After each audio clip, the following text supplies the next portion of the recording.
we are going over recording them into Pro Tools, setting up our session, dialing in the effects, and setting up the SSL with Pro Tools.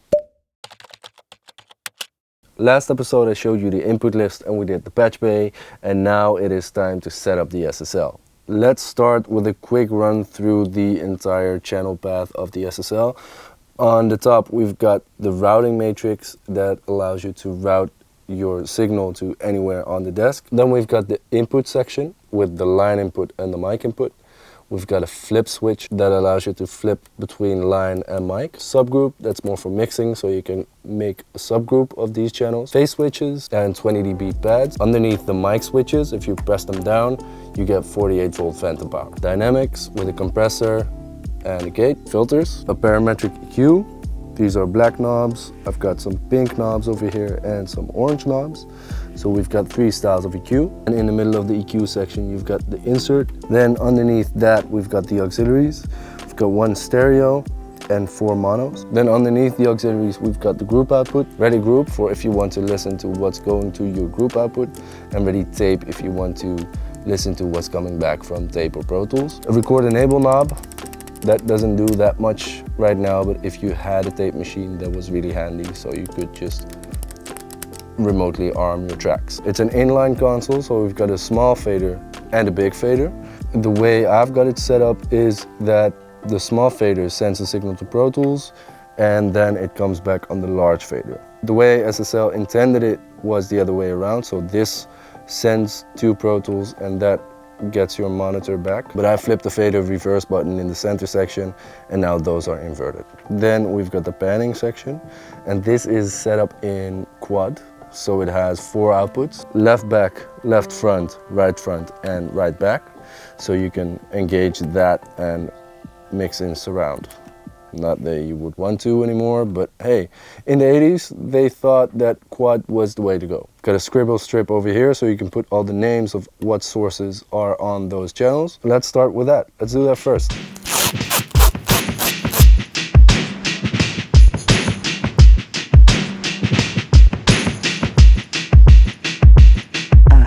So a few of these sources are going directly to the mic inputs of the SSL, so I need to flip those inputs. So flip them from line to mic. On the vocal channel, I want to have a little bit of compression, but not in the recording. I want it in the monitoring section. So I want to listen to the vocal with compression. So I press the monitor. So that means only the monitor path is going to get compressed. And these are about the settings I use. It's got an auto attack, and you can set the release with this. So I fine tune, I set it somewhere there, 10, 11 o'clock. Ratio of 2 to 1, and then I find the right spot with the threshold. Then I want to apply a little bit of high pass filtering on the vocal. I think 80 Hertz will be fine. If I need to do more, I can do that later in the mix. But if I can get a bit of that rumble out of the way already, that would be fine. You saw me press the split button. That places the filter section right after the input section. So before any EQ or compression. I'm not gonna EQ anything before I hear something.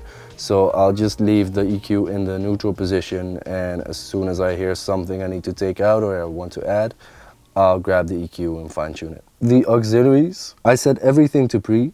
I do that because that means it's pre-large faders. So whatever I do in my mix doesn't mess with whatever it's going on their headphones. And to send the signal that is on these channels to Pro Tools, we need to set all of these small faders to 0. All right, so to be completely ready, let's set up Pro Tools. Let's create a new session in 48 kilohertz, 24-bit. Let's name it New Arc Live. All right, so first thing I want to do is create 2 stereo tracks for the lexicons, because I'm sending auxiliaries 1 and 2 to the lexicon, and I've got it in split mono, so it's going to get 2 mono inputs and 2 stereo outputs. Then we'll get a mono track for the periscope, 2 stereo tracks for the piano. Then we've got 6 monos for all the string mics and 3 stereos for both of the rooms and the desk mix, because I'm recording the desk mix as we go, so at the end of the day I can just give them the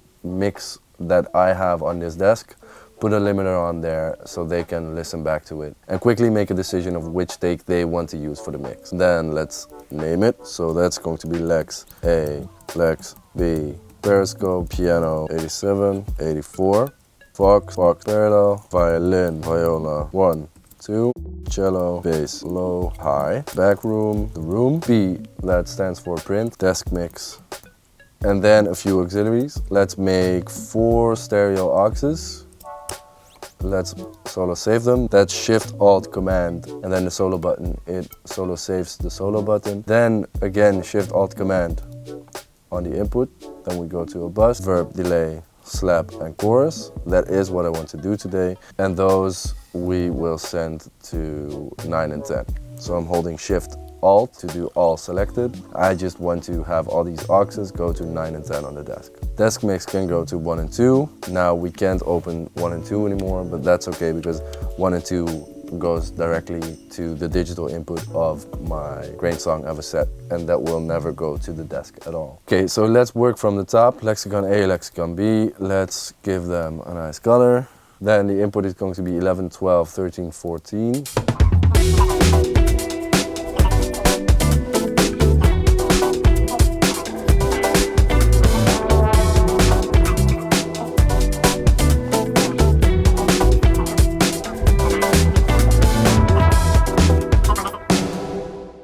Then all of that is set. I select them all, Command G, and then I make the rec group so I know that when I hit the record button, record enable button, that all the tracks that I want to record are record enabled, and I can just quickly fly through that. I'm not doing the solos or the mutes. I want those separate because I don't want to mute everything at once if I just don't want to hear a mic or whatever. We're not playing on click track, so we don't need the click track. Then on the reverb, I've got the Valhalla vintage verb. I'll fine tune it later when I need to. Got the delay, an 8th note ping pong delay for some bit of stereo width and movement. An 80 millisecond stereo slap. I set it to dual echo. I set it to around 80 milliseconds.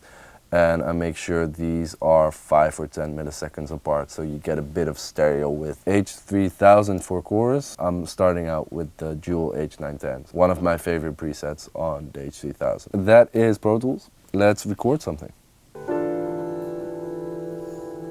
So simple. There it is, right? One more?